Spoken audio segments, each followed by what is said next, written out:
وہ بڑا نامی گرامی شاعر تھا، لیکن اب بڑھاپے کے نرغے میں آ گیا تھا۔ اس نے ساری زندگی گمراہی میں بسر کر دی، مگر اب اچانک اس کے ارمانوں میں اسلام کی شمع جلنے لگی۔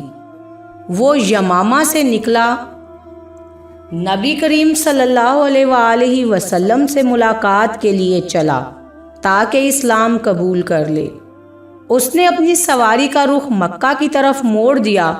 وہ بہت خوش تھا کہ اب نبی آخر الزماں صلی اللہ علیہ وآلہ وسلم سے ملاقات ہوگی۔ وہ اپنی دھن میں چلا جا رہا تھا۔ جوں جوں وہ صحرا کے نشیب و فراز عبور کرتا جا رہا تھا، نبی صلی اللہ علیہ وآلہ وسلم کی محبت اور آپ صلی اللہ علیہ وآلہ وسلم سے ملاقات کا جذبہ بیتاب بھی بڑھتا جا رہا تھا۔ اس نے بتوں کی پوجا چھوڑنے اور اسلام قبول کرنے کا پکا عزم کر لیا تھا۔ وہ مدینہ الرسول صلی اللہ علیہ وآلہ وسلم کے پاس پہنچا تو مشرکین کے کچھ لوگوں نے اسے روک لیا۔ پوچھا کہاں کا ارادہ ہے؟ بوڑھے شاعر نے صاف صاف بتا دیا کہ میں پیغمبر رحمت صلی اللہ علیہ وآلہ وسلم سے ملنے جا رہا ہوں اور اسلام قبول کرنا چاہتا ہوں۔ مشرکین کو خطرہ لاحق ہو گیا کہ اگر یہ شاعر مسلمان ہو گیا تو اپنی شاعری کے ذریعے لوگوں کے جذبات بھڑکائے گا، لوگوں کو ہمارے معبود کی عبادت سے روکے گا۔ اس طرح محمد صلی اللہ علیہ وآلہ وسلم کی دعوت مزید مضبوط ہو جائے گی۔ ہمیں تو ایک شاعر حسان بن ثابت ہی نے پریشان کر رکھا ہے۔ اس اکیلے نے نہ جانے کتنے لوگوں کے دل اسلام کی محبت میں گرما دیے ہیں۔ اگر عرب کا یہ نامور اور بے مثال شاعر بھی مسلمان ہو گیا تو ہمیں ناکو چنے چبوا دے گا۔ مشرکین مکہ عرب کے اس بوڑھے شاعر عیشا بن قیس کو روکنے لگے اور اپنے آباء و اجداد کی غیرت اسے دلانے لگے اور کہنے لگے، عیشا، تمہارا دین اور تمہارے باپ دادا کا دین سب سے بہتر ہے، کیونکہ یہی دین سب سے بہتر دین ہے۔ عائشہ نے جواب دیا، نہیں، محمد صلی اللہ علیہ وآلہ وسلم کا دین ہی بہتر اور سچا دین ہے۔ وہ ایک دوسرے کی طرف دیکھنے لگے، پھر انہوں نے ایک اور حربہ اختیار کیا۔ بوڑھے شاعر کو ورغلانے اور اسلام قبول کرنے سے روکنے کے لیے ایک اور حربہ جو انہوں نے اختیار کیا وہ یہ تھا کہ انہوں نے کہا کہ عائشہ محمد صلی اللہ علیہ وآلہ وسلم زنا کو حرام قرار دیتے ہیں۔ عائشہ نے کہا کہ میں اب بوڑھا ہو چکا ہوں، اب مجھے عورتوں سے کیا واسطہ۔ مشرکین مکہ نے پھر کہا، وہ شراب کو بھی حرام کہتے ہیں۔ عائشہ نے جواب دیا، شراب تو عقل کا خاتمہ کر دیتی ہے، اچھے بھلے انسان کی رسوائی کا سبب بنتی ہے، مجھے شراب کی ضرورت نہیں۔ جب مشرکین مکہ نے دیکھا کہ عائشہ عزم صمیم کر چکا ہے اور اپنے ارادے سے ٹلنے والا نہیں، تو انہوں نے ایک اور شیطانی ہتھ کنڈا اختیار کیا اور اسے لالچ دینے لگے۔ کہنے لگے، ہم 100 اونٹ دیتے ہیں، تم وہ 100 اونٹ لے لو اور اسلام قبول کرنے کا ارادہ چھوڑ دو اور اپنے گھر کی راہ لو۔ کیچڑ میں ہاتھی بھی پھسل جاتا ہے۔ مشرکین نے اسلام کی راہ سے ہٹانے کے لیے مال کی جب چمک دمک دکھائی تو بوڑھا شاعر پھسل گیا۔ اس نے غور و فکر شروع کر دیا کہ یہ تو بہت بڑی دولت ہے۔ شیطان نے اس کی عقل پر پردے ڈال دیے۔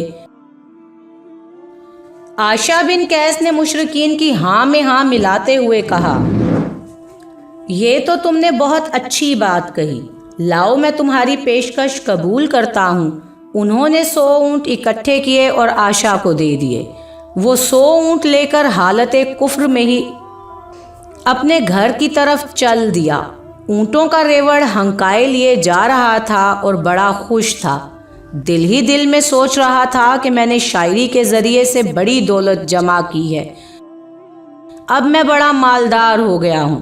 مجھے کسی کی محتاجی نہیں رہی، لیکن وہ یہ بھول گیا کہ اللہ تعالیٰ بھی اس کی گھاٹ میں ہے اور ہر دم دیکھ رہا ہے کہ وہ کس طرح دنیا کے گھٹیا سامان کے عوض اللہ کی نافرمانی کر رہا ہے، حالانکہ زمین و آسمان کے سارے خزانے اللہ ہی کے پاس ہیں۔ اب آگے سنیے کہ بوڑھا شاعر کشاں کشاں اپنے گھر کے قریب پہنچا ہی تھا کہ اچانک اونٹنی سے گر گیا، اس کی گردن ٹوٹ گئی اور وہ وہیں سسک سسک کر مر گیا۔ اونٹوں کا ریوڑ دھرا کا دھرا رہ گیا، اس نے اپنی دنیا بھی گنوا دی اور آخرت بھی برباد کر لی۔ افسوس اس انسان پر جو اللہ کے راستے سے بھاگے اور دنیاوی چمک دمک پر ریچھ کر گھاٹے کا سودا کر لے۔ ملال یہ ہے کہ اکثر ایسا ہوتا ہے، بسا اوقات انسان حق کو پہچان لیتا ہے اور اس کی پیروی کا شوق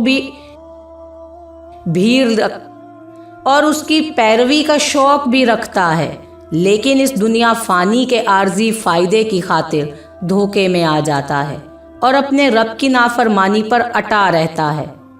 دنیا کا کروفر، شان و شوکت اور بری صحبت دین پر استقامت اختیار کرنے کی راہ میں آڑے آ جاتی ہے۔ وہ دنیا کی پرکشش چیزوں کی طرف لپک پڑتا ہے اور موت کا بے رحم ہاتھ اس کی گردن دبوچ کر اسے قبر کے گڑھے میں پھینک دیتا ہے۔ کاش نادان انسان یہ حقیقت سمجھ لے کہ آخرت کی زندگی اور اس کی نعمتیں بے مثال ہیں اور ہمیشہ باقی رہنے والی ہیں۔ ایک گاؤں میں بہت پرانا درخت تھا، اس گاؤں کے لوگ اس درخت کی پوجا کرتے تھے۔ جب ایک مسلمان نے یہ دیکھا تو سوچا کہ کیوں نہ میں اس درخت کو کاٹ دوں۔ چنانچہ وہ مسلمان کلہاڑا لے کر اس درخت کے پاس جا کر اسے کاٹنا شروع ہی کرنا چاہتا تھا کہ اس کے سامنے شیطان حاضر ہوتا ہے اور پوچھتا ہے، تم اس درخت کو کیوں کاٹ رہے ہو؟ مسلمان بولا، گاؤں والے اللہ کو چھوڑ کر اس درخت کو پوجتے ہیں، میں اس لیے اسے کاٹ رہا ہوں تاکہ لوگ اس کی پوجا نہ کریں۔ شیطان بولا، میں ہرگز ایسا نہیں کرنے دوں گا تمہیں۔ دونوں کی لڑائی ہوئی۔ شیطان نے دیکھا کہ مسلمان کا وہ مقابلہ نہیں کر سکتا۔ دونوں میں زبردست لڑائی ہوئی۔ شیطان نے جب یہ دیکھا کہ میں مسلمان کا مقابلہ نہیں کر سکتا تو اس نے ایک چال چلی اور بولا، میری شرط ہے اگر تم اس درخت کو نہ کاٹو،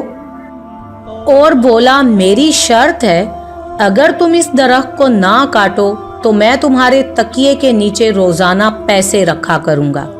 مسلمان کے دل میں لالچ آ گیا اور وہ یہ شرط مان گیا۔ مسلمان کو روزانہ تکیے کے نیچے سے پیسے مل جاتے تھے۔ کچھ دن کے بعد ایک دن مسلمان کو اپنے تکیے کے نیچے سے پیسے نہ ملے۔ مسلمان کو بہت غصہ آیا اور وہ دوبارہ کلہاڑا لے کر اس درخت کے پاس پہنچا اور اسے کاٹنے لگا۔ اچانک سے شیطان حاضر ہوا اور بولا، کیوں درخت کو کاٹتے ہو؟ مسلمان نے کہا، تمہاری شرط پر اس درخت کو چھوڑا تھا کہ تم روزانہ میرے تکیے کے نیچے پیسے چھوڑو گے، تم نے اپنی شرط پوری نہیں کی، اس لیے میں اس درخت کو کاٹ رہا ہوں۔ شیطان نے منع کیا لیکن مسلمان نہ رکا۔ غرض یہ کہ دونوں میں پھر سے لڑائی ہوئی، مگر اس بار مسلمان شیطان کا مقابلہ نہیں کر سکا۔